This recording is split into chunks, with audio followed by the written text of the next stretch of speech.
रिक्ता सिंह, आप सभी का स्वागत है प्रजातंत्र टीवी में। आज हम बात करेंगे पीलीभीत से वर्तमान सांसद वरुण गांधी और प्रधानमंत्री के दौरे के बारे में। लगातार ये देखा जा रहा है कि वरुण गांधी प्रधानमंत्री के दौरे यानी कि प्रधानमंत्री जिस मंच पे उस मंच से दूरी बनाते हुए नजर आ रहे हैं। इसके पीछे की क्या वजह है, खबर में विस्तार से जानेंगे। प्रधानमंत्री नरेंद्र मोदी मंगलवार को उत्तर प्रदेश के पीलीभीत से सियासी समीकरण साधने पहुंचे। इस दौरान उन्होंने यूपी सरकार के लोक निर्माण मंत्री और बीजेपी उम्मीदवार जितिन प्रसाद के पक्ष में पीलीभीत ड्रमंडर इंटर कॉलेज मैदान पर चुनावी जनसभा को संबोधित किया। लेकिन सवाल अभी भी बीजेपी सांसद वरुण गांधी को लेकर उठ रहा है, क्योंकि वो इस मंच पर भी नजर नहीं आए। पीलीभीत से बीजेपी ने वरुण गांधी की जगह जितिन प्रसाद को उम्मीदवार बनाया है, लेकिन टिकट काटे जाने के बाद से वो गायब नजर आ रहे हैं। अब वो तो ना अभी तक पार्टी के किसी कार्यक्रम में पहुंचे और ना ही चुनाव प्रचार में पहुंचे हैं। उन्होंने पहले सीएम योगी आदित्यनाथ की जनसभा से दूरी बनाई थी, लेकिन अब वो पीएम मोदी की रैली में भी नजर नहीं आ रहे, यानी कि पीएम मोदी से भी दूरी बनाते हुए नजर आ रहे हैं। ऐसा कहा जा रहा है, ऐसी अटकलें लगाई जा रही है। पीलीभीत से वरुण गांधी 2 बार सांसद रह चुके हैं, लेकिन इस बार टिकट पार्टी ने काटकर किसी और को दे दिया है। कहां है वरुण गांधी? हालांकि बीते दिनों वरुण गांधी को लेकर उनकी मां उनकी मां से बात हुई और मां और सुल्तानपुर से बीजेपी प्रत्याशी मेनका गांधी से सवाल किया गया, तब उन्होंने कहा था कि वरुण गांधी और उनकी पत्नी बीमार है, दोनों आराम कर रहे हैं। लेकिन इसके बाद भी वरुण गांधी को लेकर सियासी सवाल उठ रहे हैं और उनके द्वारा क्षेत्र के साथ पार्टी से बनाई गई दूरी काफी चर्चा का विषय बनी हुई है। गौरतलब है कि प्रधानमंत्री ने रैली के जरिए तराई के इस जिले से आसपास की लोकसभा सीटों का भी चुनावी गणित साधने की कोशिश की है। सीटों में बरेली, शाहजहांपुर, बदायूं और लखीमपुर एवं और हरा शामिल है। उनके मंच पर सीएम योगी समेत कई नेता मौजूद रहे। वहीं बीजेपी उम्मीदवार के समर्थन में एक सप्ताह पहले सीएम योगी ने प्रबुद्ध सम्मेलन को भी संबोधित किया था। बता दें कि सीट पर पहले चरण के चुनाव 19 अप्रैल को होंगे। पश्चिम बंगाल की मुख्यमंत्री ममता बनर्जी ने बीजेपी और प्रधानमंत्री नरेंद्र मोदी पर हमला बोलते हुए कहा कि वह देश और लोकतंत्र को जेल में बदलने का काम कर रहे हैं। ममता ने दावा किया कि प्रवर्तन निर्देशालय यानी ईडी और केंद्रीय अन्वेषण ब्यूरो यानी कि सीबीआई जैसी एजेंसी सरकार की जेब में है। तृणमूल कांग्रेस यानी टीएमसी प्रमुख ममता बनर्जी ने चेतावनी दी कि अगर पार्टी नेताओं को गिरफ्तार किया गया तो उनकी पत्नियां सड़कों पर उतर जाएगी।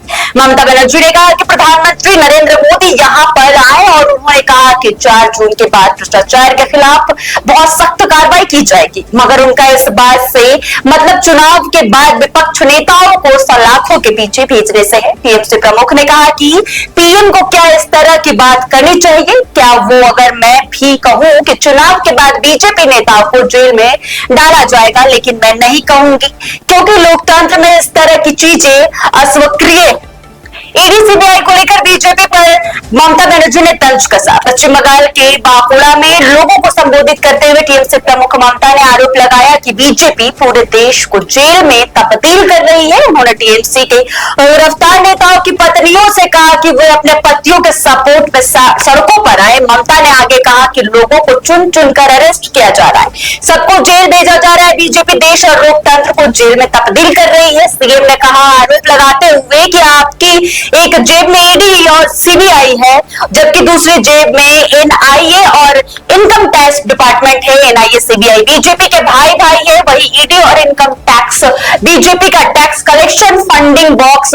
यानी कि उन्होंने कहा कि जांच एजेंसियां आपकी सहयोगी है जो हमें धमकाने का काम कर रही है, लेकिन बीजेपी हमें डरा नहीं सकती। केजरीवाल और हेमंत सोरेन की गिरफ्तारी पर भी पूछा सवाल। इस पर ममता बनर्जी ने क्या बताया है वह बताते हैं। ममता ने आदिवासी नेताओं और झारखंड के पूर्व मुख्यमंत्री हेमंत सोरेन और दिल्ली के मुख्यमंत्री अरविंद केजरीवाल की गिरफ्तारी को लेकर भी केंद्र को निशाने पर लिया। टीएमसी प्रमुख ने कहा अपने आदिवासी नेता हेमंत सोरेन को क्यों गिरफ्तार किया? मेरी उनकी पत्नी से बात हुई। बंगाल सीएम ने कहा कि अरविंद केजरीवाल को क्यों गिरफ्तार किया गया? अब उन्हें जेल से काम करना पड़ रहा है। उनकी गिरफ्तारी से कुछ फर्क नहीं पड़ेगा, क्योंकि वह चुनाव बड़े अंतर से जीतेंगे।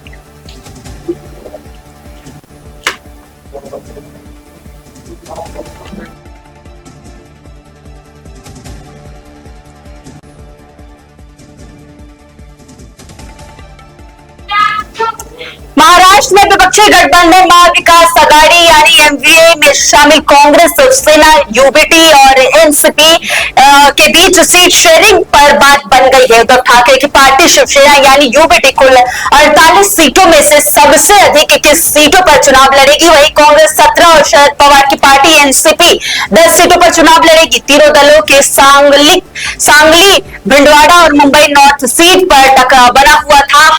यह तस्वीर साफ हो गई है। भिवंडी सीट पर एनसीपी चुनाव लड़ेगी। गठबंधन समझौते के तहत सांगली सीट से शिवसेना यानी यूबीटी और मुंबई नॉर्थ सीट से कांग्रेस खाते में जाएगा। सीट शेयरिंग फॉर्मूले की घोषणा के लिए एमवीए ने प्रेस कॉन्फ्रेंस बुलाया था। इसमें शिवसेना के प्रमुख उद्धव ठाकरे, कांग्रेस के प्रदेश अध्यक्ष नाना पटोले और एनसीपी के प्रमुख शरद पवार समेत अन्य वरिष्ठ नेता मौजूद रहे। कांग्रेस, आपको बता दें, कांग्रेस 17 सीटों पर चुनाव लड़ेगी। रामटेक, वो कौन कौन सी सीटें हैं ये भी हम आपको बता देते हैं। रामटेक, नागपुर, भंडारा, होतिया, गढ़चिरौली, लातूर, सोलापुर, कोल्हापुर, पुणे, नांदेड़, अमरावती, नंदुरबार, अकोला, चंद्रपुर, धुले, जालना, मुंबई उत्तर मध्य सिटी पर कांग्रेस चुनाव लड़ेगी। शरद पवार की एनसीपी 10 सीटों पर चुनाव लड़ेगी। वहां पे बता देते हैं वो कौन कौन सी सीटें हैं जिसपे शरद पवार की पार्टी चुनाव लड़ेगी। बारामती, शिरूर, सातरा, भिवंडी, दिंडोरी, माढ़ा, रावेर, वर्धा, अहमदानगर दक्षिण और बीड से शरद पवार की पार्टी चुनाव लड़ेगी।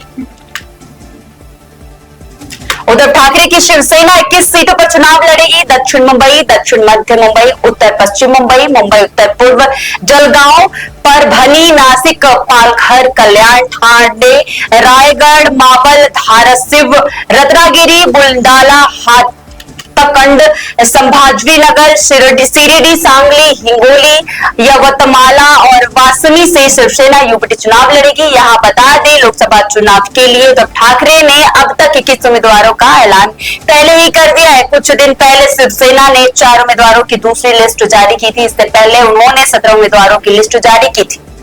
उद्धव ठाकरे गुट के उम्मीदवारों की लिस्ट: बुल्डागढ़ से नरेंद्र खेड़कर, यतवामाम वासिम से संजय देशमुख, मावलल से संयोजक वाधेर पाटिल, सांगली से चंद्रहार पाटिल, हिंगोली से नागेश्वर पाटिल, आष्टीकर से छत्रपति, संभाजीनगर से चंद्रकांत खैर, धारशिव से अमोर राज निलंबकार, शिरडी से भावसाहब बघौचौरे, नासिक से राजा भाई वाज, राजगढ़ से अनंत गीत, सिंधुगढ़ दर्ग से राजगीर से विनायक राउत, ठाणे से राजन, मुंबई उत्तर पूर्व से संजय दीना पाटिल, मुंबई दक्षिण से अरविंद सावंत, मुंबई उत्तर पश्चिम से अमोल कार्तिकर, परभणी से संजय जाघव, मुंबई दक्षिण मध्य से अनिल देसाई, कल्याण से वैशाली दरेकर, हाथमगंडगले से सत्यजीत पटेल, जलगांव से करण पावर और पालघर से भारतीय काडमटी को टिकट मिला गया है।